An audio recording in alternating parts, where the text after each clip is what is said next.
recipient of the Regional Emmy for Best Newscast. This is KWWL News at 6. No surprise, of course, tonight we are under another severe weather alert at this hour as we prepare for a dangerously cold week ahead. And right now we're looking at the sky cam there at the Iowa River Landing in Coralville in Johnson County. Bitterly cold temperatures out there, and it's going to get worse. And good evening, everyone. I'm Ron Steele. And I'm Abby Turpin. Thank you for joining us. Now, here's how it looks out right now on this cold Tuesday evening. A view on US 151 North. As you can see, snow is still on the ground and plows are still out there hard at work. So with that in mind, let's go back to the forecast center right now to Storm Track 7 Chief Meteorologist Mark Snackenberg. And when you're talking about all-time record lows, you got my attention, okay? Yeah, because nobody's experienced, anybody that's been around here, and not maybe farther to the north, but just been around here, nobody's experienced this kind of cold potentially as we get into tomorrow night.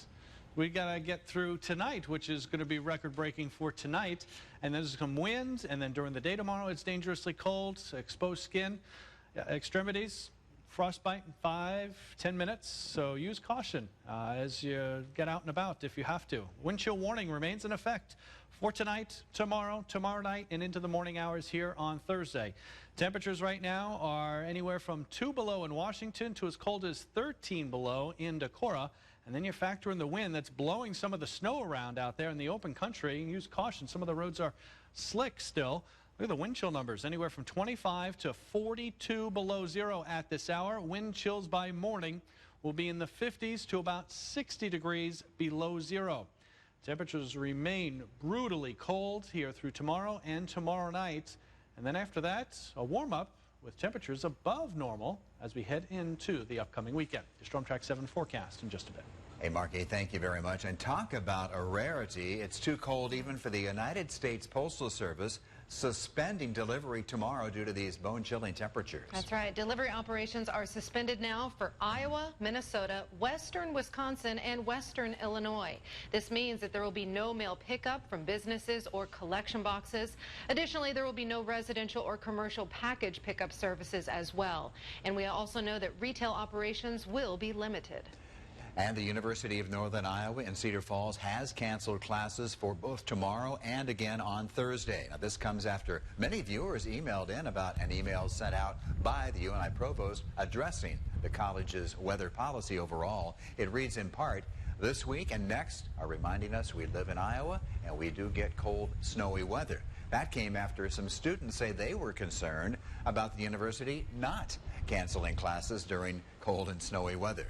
UNI Provost says the postpone or cancellation decision isn't perfect, and there are times when the benefit of hindsight would have allowed for a perhaps different decision. Now, UNI, along with Iowa and Iowa State, all canceling classes for tomorrow, and UNI again on Thursday. You can always get the latest on school closings, delays, weather updates on our website, KWWL.com right now. With these well below freezing temperatures, area utility and heating companies are very busy as they prepare to respond to any emergency. Storm Track 7 reporter Ashley Neighbor is speaking to Alliant Energy and Novak Heating and Cooling today, and she is now live from our Cedar Rapids newsroom with much more. Ashley.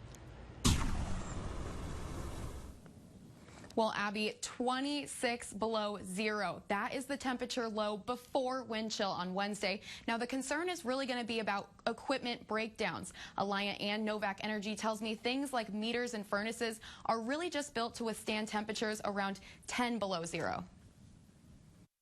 Wednesday, eastern Iowa will be colder than Antarctica. This is a different level of cold. Putting extra stress on snow-covered equipment, says Alliant Energy. We've seen all the blowing and drifting, so you got big piles of snow in places that we haven't seen them in a long time.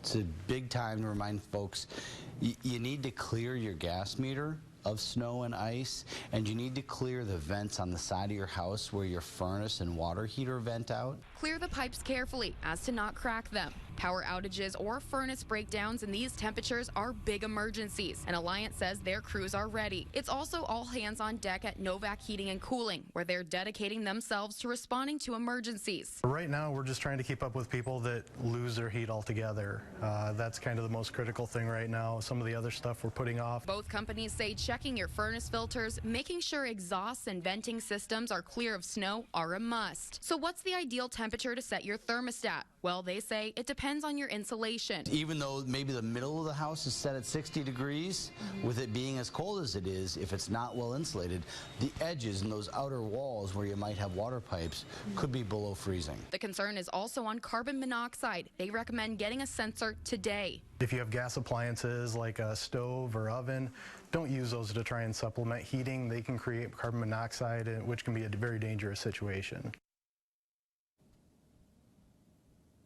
Now, we also talked about ways to avoid a dramatic spike in your heating bill. Alliance says their budget billing system can help average out how much you pay each month. Now, HACAP also has heating assistance programs for people who live below the poverty line, and that can help offset some of those heating costs. Live in the Cedar Rapids newsroom, Ashley Neighbor, News 7 KWWL. Ashley, thank you. A lot of good advice there. Now, as they said, taking your thermostat off its program and keeping it at one consistent temperature will help it run more efficiently.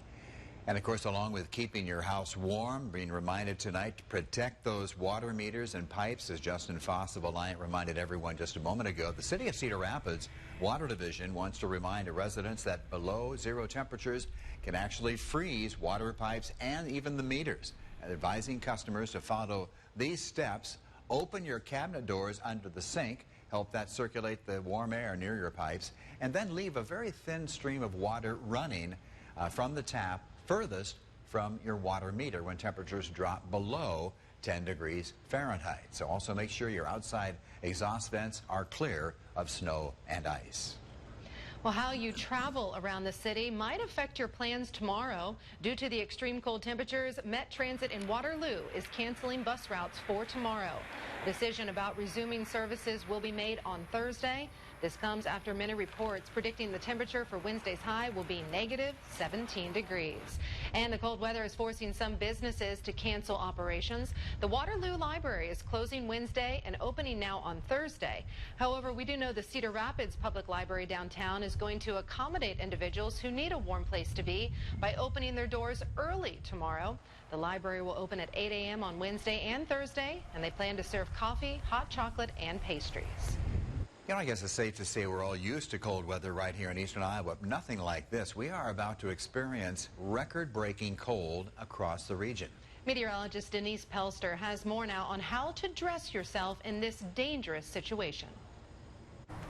Wind chills are forecast to be dropping to near 60 below zero Tuesday night. We have not experienced this type of cold for more than 20 years. Needless to say, precautions need to be made if you must spend time outdoors. The most important step is to dress in layers. Layers help create air pockets. These air pockets allow for the best insulation and helps maintain body temperature. Your base layer should be a moisture-wicking material. Cotton should be avoided since its natural fibers absorb moisture. When you start to sweat, that cotton base layer can't wick the moisture away. Instead, it gets trapped and can result in making you chill. Another loose layer will be needed to keep your core warm before your exterior layer. Your outerwear should be waterproof and so important here in Iowa, windproof. Getting wet is extremely dangerous. Be sure your extremities, such as ears, fingers, and toes, are covered. During extreme cold, your body chooses to heat your core and limit blood flow to your extremities and the skin's surface. These are the areas that are most likely to experience frostbite first. Mittens are better than gloves as they allow body heat to circulate. Face masks should be worn, a warm hat to cover your ears, and goggles to protect your face. Every inch of skin must be covered. And this is how you should look when you're properly dressed for the frigid cold. In Waterloo, I'm meteorologist Denise Pelster, News 7 KWWL. All right, Denise, thank you. And she is ready. Are we sure that was Denise? I couldn't tell if it was. Hard to tell. Okay. And it does bear repeating once again. Remember to use caution and limit exposure to the elements during this extreme cold. Well, coming up here tonight live on News 7 KWWL, we're going to hear some area drivers on what it's like to be a long-haul truck driver during wind and weather like this. And also how one organization is making sure people are being fed and taken care of during this Arctic blast. Welcome back here live tonight at 6 o'clock. You know, our big rig truck drivers, they have a lot to worry about anytime, but especially in this kind of weather. Yeah, wind, ice, and snow, those are the few of the things that they do have to worry about. An experienced truck driver tells us that he still gets nervous during the wintertime. So when it comes to sharing the road, he has one message to other drivers. The cars won't slow down. You know, I know they know this already, and they live in the area. They need to slow down. They're gonna, cause accidents. Cause a panic. Get everybody to slam on their brakes and do the same thing. Now, diesel can freeze in below zero temps or when trucks are just sitting for long periods of time. To prevent that, Medina tells us that many drivers pour a can of special gel into their tanks. And the cold temperatures that we are feeling today and we will be feeling tomorrow bring some extra challenges to food delivery services like Meals on Wheels. Yeah, that's right. And unfortunately, the Northeast Iowa Agency on Aging had to make that very tough decision to stop their delivery service for tomorrow for the safety of their volunteer drivers. But Donna Harvey, CEO of the local agency, says they are being sure to check on the safety and health of their customers and clients despite the temperatures. Making sure everybody has warmth. Do they have food? Did they remember to prepare their meals? So we're keeping that safety check in place even though we don't get to do it face-to-face today. Good news from Donna. She says the agency did deliver extra meals to customers on Monday to prepare them for the 2 days off without delivery service. They're also going to do regular welfare calls to their customers while the service is closed the next 2 days. And another community is making sure that people out and about in the frigid temperatures have a hot meal. The city of Lone Tree is offering a warm place for people to gather and to eat. They are preparing hot and nutritious meals for a very low cost Monday through Friday at 11 a.m. The meal program will take place at the Lone Tree Community Building. All ages are welcome to visit and eat. Coming up, how the cold weather is thinning the blood supply and what you can do to help. We'll have those details after the break. Well, schools, churches, community centers are all places that you would expect to close when the weather does get bitterly cold. And they are also places where you expect to find a blood drive. That's right, Abby. In fact, Storm Track 7 reporter Taylor Vessel is live in the studio tonight. And Taylor, I was really shocked by these numbers. So tell our viewers, how many blood drives have been canceled already this week because of the weather? Well, Ron, between today and tomorrow, about 25 blood drives were canceled according to the Mississippi Valley Regional Blood Center. Now that center serves several hospitals in Cedar Rapids as well as Dubuque. Today I went to one of the only places where you can still donate. There's been, I would say, an estimated 1,200 units that have been canceled because the sites just couldn't be open. Let's do the math. Each of those units can help about 4 patients. So that's 4,800 people in need of either blood or one of its components. Lisa Sparrow at the Blood Center in Cedar Rapids says about 60% of the blood they supply to hospitals comes from blood drives. Thankfully, despite the loss of donors, they're still meeting the hospital's needs. You know, if we see a prolonged impact from the winter weather, worst case scenario, we may have to turn to other blood centers in the country to look and see if they can supplement us. Sparrow says they've been on the other side for when other areas need help. For now, they're asking people who can safely make it in to come to one of their donation centers. After it's been drawn, the blood is weighed for consistency and then it's transported to a lab to check for a variety of other things. Now, it's picked up every single night from the blood center here, transported in coolers like these, and after it's tested, it'll get to a patient within 3 to 40 days. I also asked how long the units can last in storage. Red blood cells are only good for 42 days. Platelets only have a shelf life of 5 days. Plasma can be frozen for up to a year if needed to be. Those units almost never make that expiration date, if you will, because they're being used so often. Now, they do plan to try and reschedule those canceled drives sometime within the next 2 months. Until then, they'll continue drawing at the blood center, and if the weather does warm up this weekend, they'll likely extend their hours in order to help catch up on those donations that they've missed. Live in studio, Taylor Vessel, News 7 KWWL. Now, Taylor, thank you very much. There are a couple of blood centers in Cedar Rapids, one in Dubuque, and of course the blood center here of Iowa on Kimball Avenue in Waterloo as well. Let's go and turn now to our full forecast. We'll send things over to Storm Track 7 Chief Meteorologist Mark Schnecker.